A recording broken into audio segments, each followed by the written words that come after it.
आइए सुनते हैं बहादुर राजकुमारी। कश्मीरी लोक कथा है। एक बार की बात है कि एक जगह दो राजा राज्य करते थे। उनमें से एक राजा का बहुत सुंदर बेटा था और दूसरे राजा को बहुत सुंदर बेटी। दोनों राजाओं के बच्चे शादी के लायक थे, इसीलिए दोनों राजा अपने अपने बच्चों के लिए जीवन साथी ढूंढने के लिए लोगों को भेज रहे थे। किस्मत की बात कि दोनों राजाओं के दूत आपस में मिले और बातचीत के बीच उन्होंने एक दूसरे को अपने अपने उद्देश्य बताए। उन दोनों को यह सुनकर बड़ा आश्चर्य हुआ जब उनको यह पता लगा कि दोनों के बाहर निकलने का उद्देश्य एक ही था और दोनों राजा भी आपस में एक दूसरे की टक्कर के थे। इस तरह राजकुमार और राजकुमारी का जोड़ा बहुत अच्छा बनता था। जब राजाओं ने अपने अपने दूतों से उनकी बात सुनी तो उन्होंने आपस में बात की और उन दोनों की शादी तय हो गई। एक दिन तय किया गया और दूल्हा दुल्हन के घर पहुंच गया। शादी की रस्में सब बहुत शानदार तरीके से पूरी की गईं। लेकिन उनकी खुशियों पर एक बादल छा गया। उनकी खुशी कितने कम समय के लिए थी। जब दूल्हा अपनी दुल्हन को लेकर घर लौट रहा था तो रास्ते में वह एक बगीचे में रुका। इत्तेफाक से वह बगीचा परियों का था। ये परियां रात को वहां आती थीं। उस रात जब वे वहां आईं तो वहां राजकुमार को देखकर उसे प्रेम कर बैठीं। उन्होंने उसको अपना बनाने का सोच लिया। उन्होंने उस पर ऐसा जादू डाला कि वह मौत जैसी गहरी नींद में सो गया। अगली सुबह राजकुमारी और दूसरे लोगों ने उसको उठाने की बहुत कोशिश की, पर सब बेकार। उन सबको लगा कि वह मर गया था, सो उन्होंने उसका दुख मनाया और उसके लिए रोए, जैसे कि लोग किसी मरे आदमी के लिए रोते हैं जिससे वे अब कभी बात नहीं कर पाएंगे। यह उनके लिए बड़ी मुश्किल की घड़ी थी। तभी वहाँ पर सूडाब्रोर और बूडाब्रोर दो चिड़ियाँ आईं। जहाँ लोग राजकुमार के लिए रो रहे थे उस जगह के पास ही एक पेड़ की शाख पर आकर बैठ गईं और आपस में बात करने लगीं। सूडाब्रोर बोला, इन लोगों को इस राजकुमार को दफन नहीं करना चाहिए। बूडाब्रोर बोला, क्यों? सूडाब्रोर बोला, क्योंकि यह अभी मरा नहीं है, शायद कुछ दिन में ही यह जिंदा हो जाएगा। उनके ये शब्द राजकुमारी के कानों में अमृत की तरह से पड़े। उसने तुरंत ही यह हुक्म दिया कि राजकुमार के शरीर को वहीं पड़ा रहने दें जहां वह था। उसने उन सबसे यह वादा किया कि वह इस हुक्म की वजह उनको बाद में बताएगी। इस हुक्म के अनुसार राजकुमार के शरीर को उसी बगीचे में छोड़ दिया गया और बाकी सब लोग अपने अपने घरों को चल गए। दुखी दुल्हन और उसकी तरफ के लोग एक तरफ चले गए और दूल्हे की तरफ के लोग दूसरी तरफ चले गए। राजकुमारी के माता पिता को अपनी बदनसीब बेटी की बदकिस्मती की बात सुनकर बहुत दुख हुआ।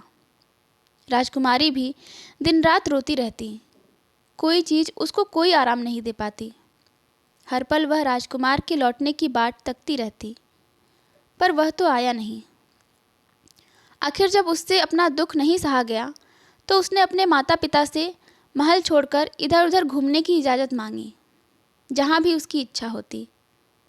हालांकि राजा उसको इस तरीके से कहीं जाने नहीं देना चाहते थे, पर अपने मंत्रियों की सलाह पर उन्होंने उसे इजाज़त दे दी। मंत्रियों का विचार था कि अगर राजकुमारी इसी तरह से यहाँ कुछ दिन और रही तो कहीं वह पागल ना हो जाए। सो उनकी सलाह पाकर राजकुमारी बाहर घूमने चल दी। वह दुखी सी चारों तरफ घूमने लगी। हर आने जाने वाले से वह पूछती रहती, क्या तुमने राजकुमार को कहीं देखा है? क्या तुमने राजकुमार को कहीं देखा है? इस तरह घूमते घूमते और राजकुमार के बारे में पूछते पूछते उसको कई दिन बीत गए, पर कोई भी उसको राजकुमार के बारे में कुछ न बता सका। आखिर उसको एक बूढ़ा मिला। उसने उससे भी यही पूछा, क्या तुमने राजकुमार को कहीं देखा है? बूढ़ा बोला, मैं एक बगीचे के पास से गुजर रहा था। कि मैंने वहाँ ज़मीन पर एक बहुत सुंदर लड़के को सोते हुए देखा। मुझे यह देखकर बड़ा आश्चर्य हुआ कि उस नौजवान ने आराम करने के लिए ऐसी जगह क्यों चुनी। सो मैं वहाँ रुक गया। लो, कुछ पल बाद ही मैंने कुछ परियां वहाँ आती देखी। उन्होंने उसके सिर के नीचे एक जादू की छड़ी रखी तो वह उठकर बैठ गया और उनसे बातें करने लगा। कुछ देर बाद उन परियों ने उस जादू की छड़ी उसके पैरों के नीचे रख दी तो वह फिर से लेट गया और सो गया। मैंने बस यही देखा। मेरी तो समझ में नहीं आया कि इसका मतलब क्या था। राजकुमारी बोली, आश्चर्य! क्या तुम मुझे उस बगीचे तक ले जा सकते हो जहाँ वह नौजवान सोया हुआ था? बूढ़ा बोला, हाँ हाँ, क्यों नहीं। कहकर वह उसको उस बगीचे की तरफ ले गया जहाँ वह राजकुमार सोया हुआ था। जब वे वहाँ पहुँचे तो राजकुमार का शरीर वहाँ दिखने में बेजान जैसा पड़ा हुआ था। राजकुमारी ने देखा कि जादू की छड़ी अब भी राजकुमार के पैरों के नीचे रखी हुई थी। उसने तुरंत ही वह छड़ी उसके पैरों के नीचे से निकाल ली और उसके सिर के नीचे रख दी, जैसा कि उस बूढ़े ने बताया था। वह राजकुमार उठकर बैठ गया।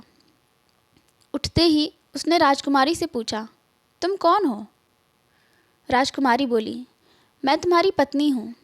क्या तुम मुझे नहीं जानते? राजकुमार ने कहा, तुम यहाँ क्यों आई हो और कैसे आई हो? राजकुमारी बोली, इन बूढ़े बाबा की सहायता से। कहकर उसने उस बूढ़े की तरफ इशारा कर दिया जो डर के मारे कुछ दूरी पर खड़ा था। वह फिर बोली, आओ उठो और जल्दी से इस भयानक जगह से कहीं दूर चलो। राजकुमार बोला, अफसोस, मैं नहीं जा सकता। परियों को मेरे यहाँ न होने पर बहुत जल्दी ही पता चल जाएगा। वे मेरे पीछे पीछे आकर मुझे ढूंढ लेंगी और मुझे मार देंगी। अगर तुम मुझे प्यार करती हो तो यह छड़ी तुम मेरे पैरों के नीचे रख दो और यहाँ से चली जाओ। नहीं, कभी नहीं, ऐसा नहीं हो सकता। राजकुमार बोला, तो फिर ऐसा करो कि तुम इस पेड़ के खोखले तने में छिप जाओ, क्योंकि तुम यहाँ सुरक्षित नहीं हो। परियां यहाँ कभी भी आ सकती हैं। राजकुमारी ने वैसा ही किया। जैसे ही वह पेड़ के खोखले तने में जाकर छिपी, परियां वहाँ आ गईं। उनमें से एक बोली, यहाँ किसी आदमी की खुशबू आ रही है। दूसरी बोली, लगता है कोई आदमी यहाँ आया था। कहकर 2-3 परियां उस आदमी की खोज में इधर उधर गईं, जो उनकी जगह देख गया था, पर उनको कोई मिला नहीं। उसके बाद उन्होंने राजकुमार को जगाया और उससे पूछा कि क्या वह किसी आदमी को जानता है जो उसके आसपास घूम रहा हो। राजकुमार ने साफ मना कर दिया कि उसने किसी आदमी को वहाँ आते घूमते नहीं देखा। वे बोली, पर हमारा विश्वास है कि यहाँ कोई आदमी आया था, क्योंकि आदमी की खुशबू हवा में फैली हुई है।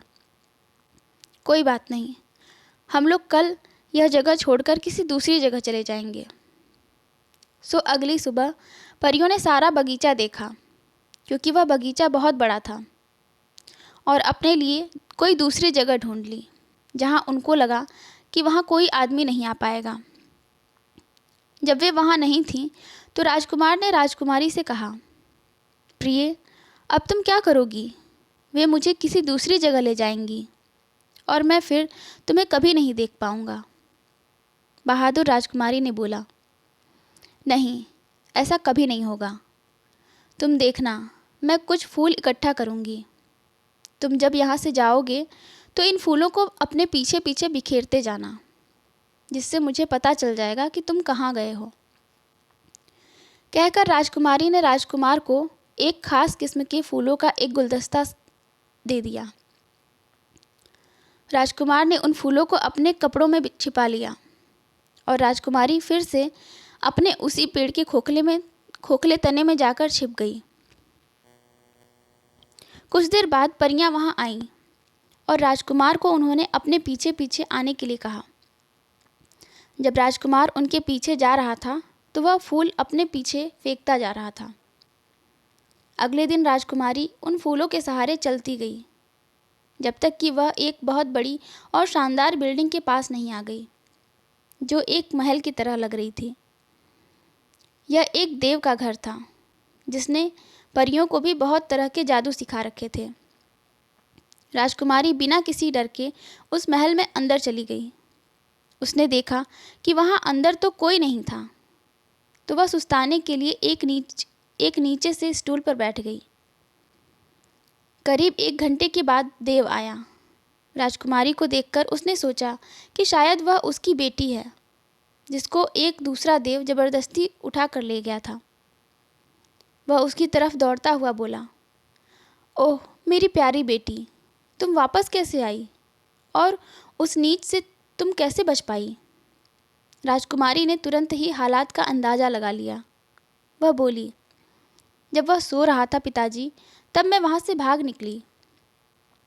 कुछ समय तक राजकुमारी देव के पास रही। वहाँ उसको देव और परियां देव की बेटी ही समझते रहे। वह वहाँ जो चाहती वह करती थी और जहाँ चाहती वहाँ जाती थी। उसकी प्रार्थना पर देव ने उसको कई जादू भी सिखा दिए थे, जैसे किसी आदमी को मरा हुआ कैसे छिपाना, कैसे दिखाना, फिर कैसे उसे जिंदा करना, छिपी हुई चीज़ों का पता लगाना, आदि आदि। एक दिन उसने अपनी ताकत से यह पता लगा लिया कि राजकुमार एक परी के कान के बूंदे में छुपा हुआ है। उसने यह बहाना बनाया कि वह बूंदा उसको बहुत पसंद था, इसलिए वह उसको पहनने के लिए दे दिया जाए। पहले तो परी ने कुछ नानुकुर की, पर फिर उसको देव की बेटी होने के नाते उस बूंदे को दे देना पड़ा, लेकिन इस शर्त पर कि वह बूंदा वह उसको अगले दिन दे देगी। राजकुमारी इस बात पर राजी हो गई। जैसे ही परी ने उसको अपना बूंदा दिया और वह वहाँ से चली गई, राजकुमारी ने अपने जादू से राजकुमार को उसमें से बाहर निकाल लिया। राजकुमार ने बाहर आते ही इधर उधर देखा तो राजकुमारी ने उससे पूछा, क्या तुम मुझे पहचानते हो? क्या तुम मुझे नहीं जानते? मैं तुम्हारी पत्नी हूँ। तुम्हारे लिए मैंने अपने पिता का घर छोड़ा। तुम्हारे लिए मैंने उस बगीचे में जाने की हिम्मत की जिसमें तुम लेटे हुए थे। तुम्हारे लिए मैंने देव के मकान में घुसने की जुर्रत की। क्या तुम मुझे नहीं पहचानते? राजकुमारी बोली, आओ चलें, मैं तुम्हें अब बताऊंगी कि तुम्हें क्या करना है। देव और उसके सब आदमी यह समझते हैं कि मैं उसकी बेटी हूँ, जिसे कोई दूसरा देव उससे ज़बरदस्ती छीन कर ले गया था। अब मैं तुम्हें अपने पिता देव के पास ले जाऊंगी और उससे कहूँगी कि जब मैं उस भागने वाले देव से बचने की कोशिश में भाग रही थी तो तुम मुझे मिल गए। तुम्हारी सुंदरता देखकर मैं तुम्हारे ऊपर रिझ गई और मैंने तुमसे शादी कर ली। मैं उसको यह भी बताऊंगी कि तुम एक शाही खानदान के हो, इसलिए वह हमारी शादी को मान लें। जब वह यह सुनेगा तो वह बहुत खुश होगा। तुम डरना नहीं, आओ और देखो कि क्या क्या होता है। राजकुमारी की बात ठीक निकली। पिता देव अपनी बेटी की शादी की बात सुनकर बहुत खुश हुआ। उसने अपनी बेटी की शादी की खुशी में एक बहुत बड़ी दावत दी, जिसमें उसने सारी परियों को भी बुलाया। राजकुमार और राजकुमारी देव के पास कुछ हफ्तों तक आनंद से रहे। फिर राजकुमार ने देव से अपने माता पिता से मिलने की इच्छा जाहिर की और राजकुमारी को भी उनसे मिलवाने की इच्छा प्रकट की। हालांकि देव उन दोनों को अपने पास ही रखना चाहता था, पर फिर उसको राजकुमार को अपने घर जाने की इजाज़त देनी ही पड़ी। उसने उनके लिए बहुत सारी भेंटें इकट्ठी करके उनके साथ रख दी और उनसे जल्दी वापस आने के लिए कहा।